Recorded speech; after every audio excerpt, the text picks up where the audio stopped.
When police made their way through a dilapidated home that had been boarded up and padlocked shut, neighbours were thankful.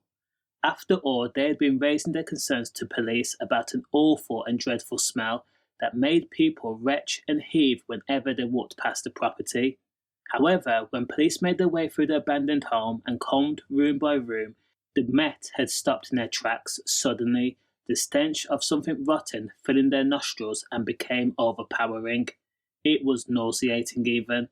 Tragically, police found a dead man in the bathtub, his frame decomposed. It was at that moment that neighbours says, "I told you so," and it was bittersweet.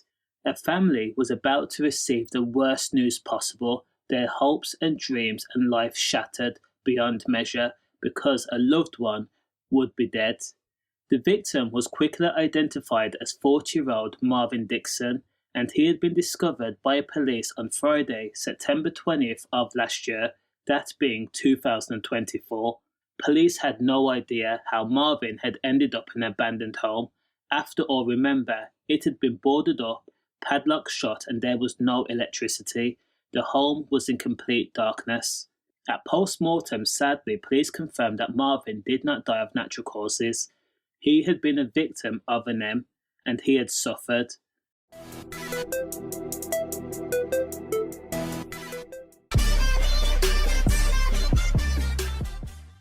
Multiple injuries were found on him that included fractures to the head, face, cheek, jaw, and the back of the head too.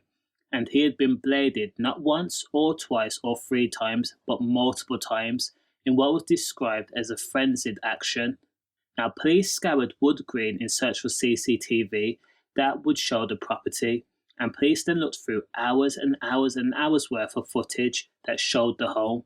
Finally, they stumbled on Marvin Dickson, 10 days before he had been found. Marvin had been seen with a man called Dante Forrest, who was 38 years old, and also lived on the same street as where the victim was found, Marcel Avenue.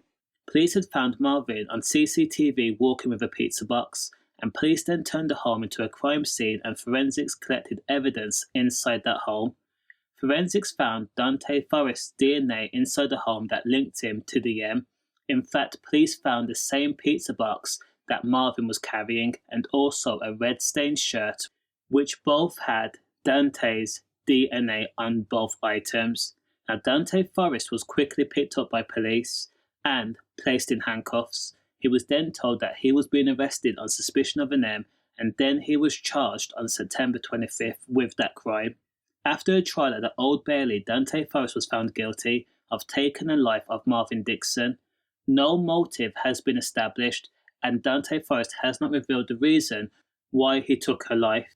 So Marvin's family will have to contend with the fact that Marvin will never be coming back. They will never hear his laugh again or listen to him tell a joke or be in the presence of his company because he was cruelly taken. The judge jailed Dante Forrest for life and told Dante that he could look forward to a minimum of 22 years in jail. Is this closure? Let me know your thoughts in the comments, and as always, condolences. Stay safe.